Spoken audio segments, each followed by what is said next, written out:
Bonjour à tous et bienvenue dans cette nouvelle vidéo. Si on ne se connaît pas encore, je suis Laura, styliste modéliste, et chaque samedi, je partage avec vous un tutoriel couture pour vous apprendre à réaliser vous-même vos vêtements simplement et avec des méthodes professionnelles. Aujourd'hui, vidéo un petit peu différente de d'habitude puisqu'il ne s'agit pas d'un tutoriel couture. Je vous avais posté un petit sondage pour vous demander quelle vidéo vous aimeriez voir pour changer un petit peu d'habitude. La catégorie qui l'a emporté, c'est les vidéos, astuces, bons plans couture et conseils. Donc je me suis dit que ça pourrait être sympa de lister un petit peu les erreurs courantes qu'on peut faire lorsqu'on débute la couture et d'y apporter quelques réponses. Que vous débutiez la couture ou que vous soyez déjà un petit peu plus expérimenté, je suis persuadée que vous allez vous reconnaître dans une ou plusieurs de ces erreurs. Petite parenthèse, ce sondage était réalisé dans le cadre des 1000 abonnés sur cette chaîne.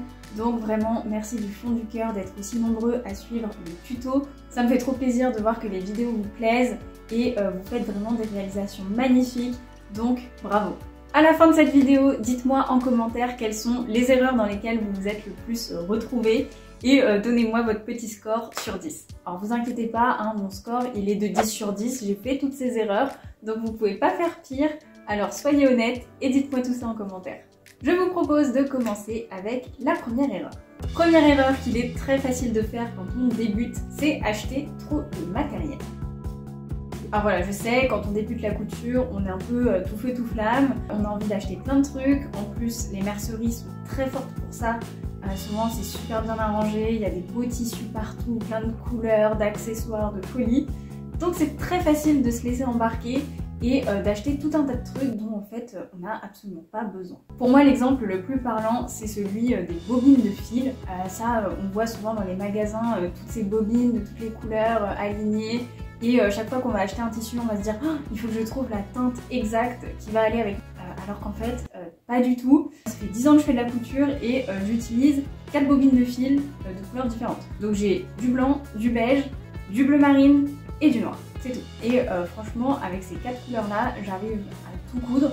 Par exemple, si j'ai un tissu vert sapin, c'est donc un vert qui est assez foncé, bah, quand je mets mon fil noir à côté, il n'y a pas tant de différence que ça. Donc j'ai pas besoin d'aller acheter forcément un fil vert sapin que je vais utiliser qu'une fois, il va m'en rester plein et c'est un petit peu du gâchis et en plus on a dépensé de l'argent pour au final une utilité qui est assez faible. Donc voilà, essayez cette petite tactique, vous vous faites vos 4 couleurs de base, les plus récurrentes, donc je vous ai dit les miennes mais les vôtres peuvent être différentes, hein. Si vous cousez tout le temps du rouge, bah là c'est intéressant d'avoir une bobine rouge. Elle fera partie de votre pack de base. Et après, voyez avec vos tissus un petit peu plus originaux, dans des couleurs que vous avez moins l'habitude de prendre, si vous n'avez pas déjà quelque chose qui peut matcher, même si c'est pas la couleur exacte. Ensuite, vous avez toutes ces petites choses que j'appellerais des gadgets. Pour vous donner un exemple, j'ai dans ma trousse à couture ce petit réglé qui permet de mesurer l'écart entre les boutons, donc au moment où vous voulez les marquer sur votre vêtement avant de les coudre ou de faire les boutonnières. Je ne m'en suis jamais servi. J'utilise tout le temps ma règle. Donc vraiment ça c'est du gadget, ça ne sert à rien. Vous n'aurez jamais dû l'acheter. Ne vous laissez pas avoir par ce genre de petites choses qui au final est parfaitement substituable avec une règle ou autre chose que vous avez déjà dans votre trousse à couture. Donc mon conseil pour ne pas acheter trop de matériel, c'est d'abord de faire l'inventaire de tout ce que vous avez chez vous et de voir concrètement pour votre projet de quoi vous avez besoin et est-ce que vous n'avez pas déjà tout ce qu'il vous faut à la maison. Une fois que vous avez fait ça, si vous remarquez qu'il vous manque des choses, et bien plutôt que d'acheter en quantité, je vous conseille d'acheter en qualité. Ça vaut vraiment le coup d'investir de l'argent dans sa machine à coudre, dans une bonne paire de ciseaux, plutôt que d'acheter tout un tas de petits gadgets qui vous serviront pas, ou une mallette avec 100 bobines différentes. Sincèrement, vous allez en retirer peu de valeur, dépenser beaucoup d'argent et peut-être le regretter par la suite. Autre bêtise très fréquente, et celle-là elle est un petit peu vicieuse parce qu'en réalité c'est 2 bêtises à l'intérieur d'une, c'est choisir le mauvais tissu. Premièrement, il est possible que vous ayez choisi un tissu qui n'est pas adapté au modèle de vêtements que vous voulez réaliser. Pour vous expliquer grosso modo, dans les ateliers de couture, que ce soit dans les grandes maisons, dans l'industrie, généralement on divise en deux. Donc on a d'un côté la partie tailleur et de l'autre la partie floue. Donc le tailleur, ça regroupe tout ce qui est veste, pantalon, chemise, donc des vêtements qui sont relativement droits, qui ont une construction précise, il n'y a pas de place à l'interprétation, c'est très carré. Donc là on aime bien les matières qui sont un peu plus rigides, on prendra volontiers des lainages, de la popeline, pourquoi pas du denim, alors que dans les ateliers flous, ça va être beaucoup plus des robes, des jupes, drapées, des plis, donc des choses qui sont beaucoup moins structurées, beaucoup plus rondes. Et là, on va apprécier les tissus fins, par exemple de la soie, du taffetas, de la mousseline, de l'organza. Donc quand vous achetez un patron, essayez de penser, est-ce que c'est plutôt un vêtement qui est structuré, donc qui serait plutôt du tailleur, ou est-ce que c'est un vêtement avec des volants, qui est très aérien et qui du coup rentrerait plutôt dans la catégorie du flou. À partir de là, ce sera beaucoup plus facile pour vous d'identifier quel type de tissu vous avez besoin. Et bien évidemment, si vraiment vous voulez être sûr de ne pas vous tromper, référez-vous toujours au conseil du créateur de patron, parce que généralement, il y a toujours cette petite ligne qui vous dit tissu conseillé pour ce modèle. Bon, bah là, vous avez l'assurance de ne pas vous tromper. Donc si vous débutez, essayez de suivre ces conseils et puis avec le temps, vous serez un peu plus expérimenté, vous arriverez un petit peu mieux à visualiser les choses et donc là vous pourrez eh bien vous écarter un petit peu plus du chemin et faire un peu plus de folie. Deuxième erreur à l'intérieur donc de ce mauvais choix de tissu, c'est de choisir un tissu qui est trop difficile à travailler. Si vous travaillez une popeline ou si vous travaillez de la soie, ça n'a rien à voir. Dites-vous simplement que si le tissu il glisse sous vos doigts, il glissera encore plus sous la machine. Si vraiment c'est vos tout premiers pas dans la couture, privilégiez la popeline, 100% coton, c'est super facile à coudre, ça ne bouge pas, ça ne se détend pas. En plus, vous pouvez vous faire plaisir parce qu'il y a plein de couleurs, plein d'imprimés différents, donc vraiment pas de frustration sur l'esthétisme. Mais ne vous lancez pas dans des tissus qui brillent, qui ont des paillettes, ou qui ont des textures très particulières, ou des tissus trop fins. Parce que plus c'est fin et plus ça demande des finitions impeccables et compliquées, ou aussi tout ce qui est soie, tissu glissant, parce que voilà, ça demande aussi une certaine maîtrise, notamment au moment de la coupe, ça va être très particulier. Bah, si ça vous intéresse, je pourrais vous faire une vidéo sur comment couper les différents types de tissus, parce que vraiment, la coupe c'est très important. Mais ça, on en reparle un tout petit peu plus tard dans cette vidéo. Donc en résumé, suivez les conseils qui sont indiqués sur votre patron avant de choisir votre tissu, ou alors pensez bien à cette catégorie tailleur et flou et essayez de décider par rapport à ça. Et second conseil, partez avec des tissus qui sont faciles à coudre de type popeline plutôt que de vous lancer dans des tissus très techniques. Troisième erreur qui, je dois l'avouer, est une erreur que je fais encore très fréquemment aujourd'hui, c'est de ne pas avoir tout le matériel nécessaire avant de commencer un projet. Je ne sais pas vous, mais moi quand il s'agit de couture, je marche un peu au coup de cœur, au feeling. Si je vous disais que j'ai prévu tout ce que je vais coudre pour les 3 prochains mois, ce sera un mensonge. J'aime bien décider à la dernière minute ce que je vais faire. Je me prévois ma journée ou ma demi-journée couture. J'ai mon modèle en tête, j'ai mon tissu, je suis super excitée. Je me mets à coudre et puis arrive le milieu du projet. Il faut du thermocollant, un zip, que bien sûr je n'ai pas acheté. Donc voilà, essayez vraiment avant de commencer un projet de bien regarder la liste des fournitures et de vous assurer que vous avez tout ce qu'il faut avant de commencer pour ne pas être obligé en plein milieu du projet de s'arrêter et de foncer à la mercerie la plus proche pour acheter ce qui vous manque. Puis si vous êtes chanceux comme moi, généralement ce dimanche la mercerie est fermée et donc ça coupe court à votre journée couture. Donc voilà, commencer un projet couture et ne pas avoir toutes les fournitures nécessaires, on va faire un pacte vous et moi, on arrête. C'est une mauvaise habitude qui appartient au passé. Quatrième erreur de débutant, couper à l'arrache. Voilà, vous avez votre patron, votre magnifique tissu, vous avez trop hâte de vous mettre derrière la machine à coudre et vous vous dites « Oh, l'étape de la coupe, c'est long, c'est pénible, bon bah allez, je le fais vite fait ». Là, s'il y a 1 ou 2 mm en moins et là 1 ou 2 mm en plus, c'est pas trop grave, ça se verra pas. Et puis comme ça, j'ai gagné 3 minutes. Grave erreur. Grave erreur. Alors si vous avez un tissu comme du jersey, ça peut vous le pardonner un petit peu parce que c'est stretch, donc vous pourrez peut-être tirer un petit peu à un endroit et compenser, mais bon, le résultat sera quand même moyen et vous risquez de vous galérer. Mais il y a d'autres tissus qui ne vous pardonnent pas du tout. Couper à l'arrache, c'est peut-être gagner 5-10 minutes au moment de la coupe, mais c'est perdre parfois des heures et des heures au moment du montage parce que vraiment vous allez vous retrouver dans des galères avec des morceaux qui ne coïncident plus, des endroits où vous êtes obligé de tirer et le résultat final va vraiment en pâtir. Donc vaut mieux prendre un petit peu de temps, vous mettez une petite série, un podcast, de la musique, ce qui vous fait plaisir. Vous faites de ce moment de coupe un moment agréable. Ça va vous prendre un petit peu plus de temps, mais vous allez voir qu'après, au moment du montage, vous allez économiser une montagne de temps. Tout sera beaucoup plus facile. Franchement, vous n'allez pas regretter. 5e bêtise qu'on arrête de faire, c'est d'entreprendre des projets trop compliqués.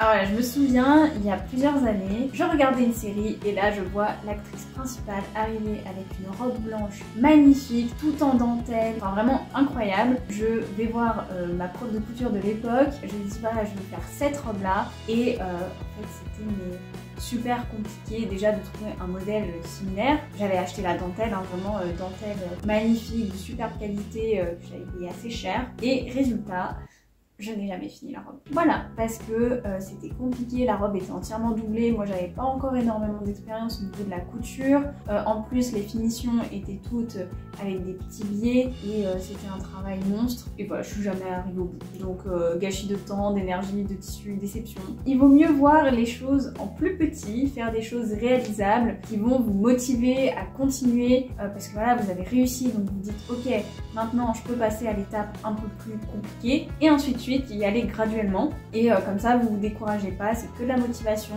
alors que si tout de suite vous essayez de taper dans la haute couture et que vous y arrivez pas, ça risque d'être un petit peu plus dur pour le moral. Donc voilà, on réfléchit bien avant de commencer un projet, on revoit ses ambitions et on se dit que bah c'est peut-être pas pour tout de suite, mais on garde dans un coin de sa tête, ce sera certainement pour plus tard. 6e erreur de débutant qui dans mon cas a duré assez longtemps. Sincèrement, si vous devez retenir une chose de cette vidéo, je crois que c'est celle-là. Moi, c'est l'erreur qui m'a fait perdre énormément de temps, donc écoutez bien. Cette fameuse bêtise, c'est d'exécuter bêtement sans chercher à comprendre ce qu'on fait. Quand j'ai commencé la couture, je prenais des cours. En fait, j'avais tendance à me reposer vraiment énormément sur mon professeur, en me disant de toute façon elle va me dire les étapes que je dois faire une fois que j'aurai fini celle-là, j'ai juste à lui demander ce qu'il faut que je fasse ensuite et j'ai pas besoin de réfléchir par moi-même vraiment à la logique et au processus de construction. Et ça c'est vraiment dommage parce que du coup vous êtes toujours dépendant de quelqu'un. Alors ça s'applique même si vous ne faites pas forcément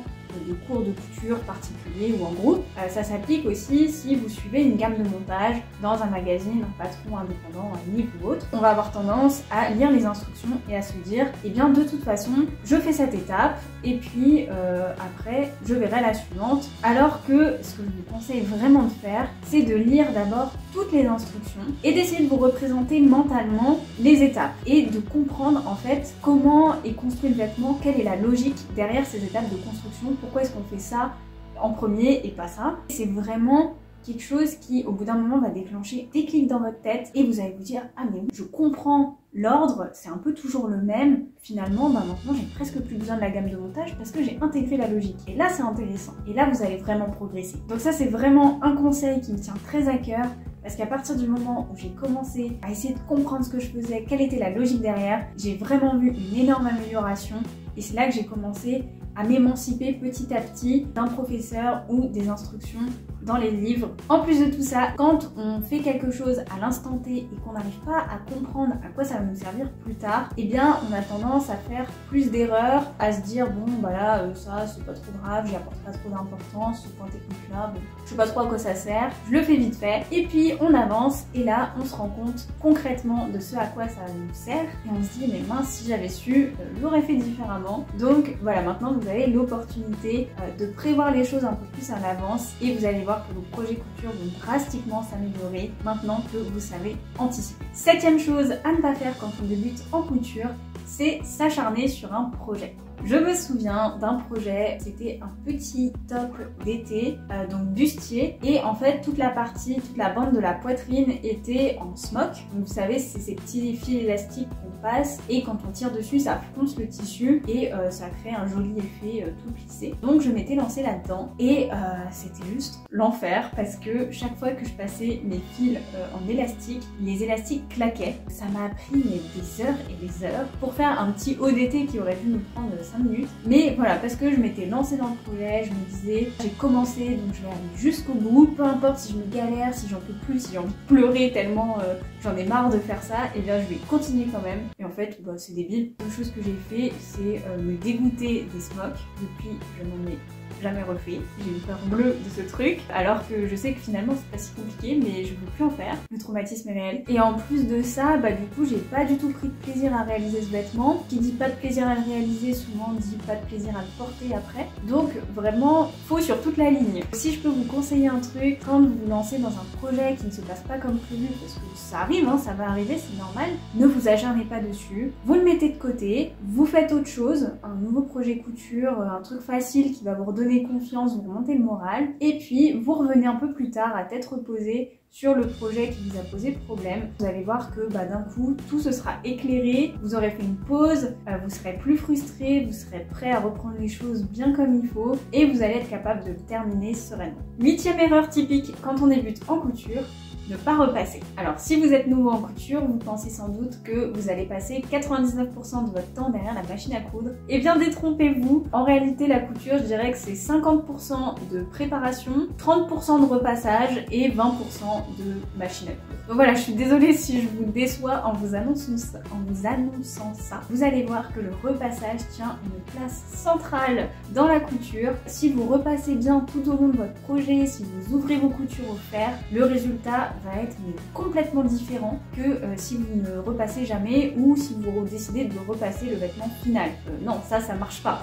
On peut pas se dire je repasse pas du projet, je repasserai tout à la fin. Pas du tout, il y a des étapes qui nécessitent d'être repassées à l'instant T. Quand vous savez bien repasser, vous pouvez faire des miracles, vous pouvez corriger certaines petites erreurs, des petits défauts, enfin les petits plis disgracieux qui s'en vont à la vapeur, ça c'est magique. C'est pas moi qui vous donnerai les meilleurs conseils là-dessus parce que je vous avoue que le repassage c'est pas encore ma spécialité. Je le fais assidûment, mais je sais qu'il y a des gens qui le font bien mieux que moi. J'ai vu des miracles arriver avec le fer à repasser, donc franchement, si vous voulez travailler un truc pour améliorer vos projets couture, c'est le repassage. Avant-dernière erreur de débutant que vous pouvez éviter. En toute honnêteté, j'ai commencé à appliquer le conseil que je vais vous donner il y a grosso modo 1 an. Donc c'est quand même tout récent, mais sincèrement ça fait la différence. Cette erreur à éviter, c'est de ne pas changer régulièrement l'aiguille de sa machine à coudre. Je ne sais pas si ça vous est déjà arrivé, mais voilà, vous êtes en plein projet couture, tout se passait très bien, et puis soudainement, votre point commence à être moche, il y a plein de bouclettes, vous ne comprenez pas ce qui se passe, vous cherchez partout, toute la machine est bien enfilée, donc pas de problème apparent, et bien en fait, c'est sans doute que votre aiguille est trop vieille, elle est un petit peu émoussée au bout, et donc elle a du mal à traverser le tissu et à faire au trou qui va permettre au fil de bien se dérouler. Là, c'est très simple. Il suffit simplement de changer l'aiguille de votre machine. Alors j'ai lu à plusieurs endroits qu'il était recommandé de changer son aiguille à chaque nouveau projet couture. Bon, je vous avoue que moi je suis pas trop d'accord avec ça, je trouve que c'est un petit peu excessif. Alors peut-être que oui, si vous travaillez sur un manteau depuis plusieurs semaines, que c'est un tissu très épais et que vous voyez que votre aiguille elle a un petit peu souffert, là pas de problème, vous changez. Mais si vous avez fait un petit top pour l'été, puis une petite jupe, je pense que votre aiguille elle va avoir aucun problème à rester bien piquante pour les deux projets. La meilleure option je pense, c'est vraiment de vérifier avant de commencer un projet. Vous passez votre doigt sous l'aiguille, la machine éteinte, s'il vous plaît, je ne veux pas d'accident. Voilà, vous touchez du bout du doigt et puis vous voyez si ça pique bien ce que vous pouvez y aller. Si l'aiguille elle est un petit peu tordue ou que c'est plus très piquant, bon là vous la changez, ça prend 5 minutes et le résultat vaudra vraiment la peine. C'est déjà le moment de vous révéler la 10e et dernière erreur typique de débutant en couture, qui est d'être trop dur avec soi-même. Si vous débutez la couture, vous avez sans doute déjà été confronté à des choses qui ne se sont pas passées tout à fait comme vous imaginiez. Le résultat n'était pas terrible, ou il y a quelque chose que vous n'avez pas réussi à faire, ça vous a frustré, ou vous avez dû découdre. Et c'est normal. Gardez à l'esprit que c'est un loisir, que l'important c'est de vous faire plaisir, de passer un bon moment. Et puis si c'est pas parfait, c'est pas grave. Combien de personnes autour de vous sont capables de dire qu'elles peuvent faire un vêtement? Vous allez quand même transformer un morceau de tissu tout plat en un vêtement en volume que vous pouvez porter, que vous pouvez offrir. Ça c'est juste dingue. Et puis si ça peut vous rassurer, je ne saurais pas vous dire combien d'heures j'ai passé à découdre. Et puis au final, ça se règle, on y arrive. Et puis c'est un vrai plaisir la couture. Donc profitez-en, suivez les conseils de cette vidéo et je suis sûre que vous allez déjà voir une grosse différence. Et surtout, ne vous mettez pas trop la pression, ne vous mettez pas la barre trop haute et profitez. Et voilà, on a déjà fait le tour de ces 10 erreurs qu'il est très courant de faire lorsqu'on débute en couture. Comme je vous l'ai dit, il y en a certaines, j'ai arrêté de les faire il n'y a pas si longtemps, d'autres que je continue à faire parfois, donc voilà. Dites-moi en commentaire si vous vous êtes reconnu dans ces erreurs. En tout cas, j'espère que cette vidéo vous a plu. Dites-moi aussi en commentaire si vous aimez ce genre de format un petit peu différent d'habitude Et si vous voulez en voir plus, si oui, précisez-moi le thème. J'espère que vous avez passé un bon moment en regardant cette vidéo. Si c'est le cas, n'hésitez pas à vous abonner pour ne pas rater la vidéo de la semaine prochaine. Je vous dis à très bientôt pour une nouvelle vidéo.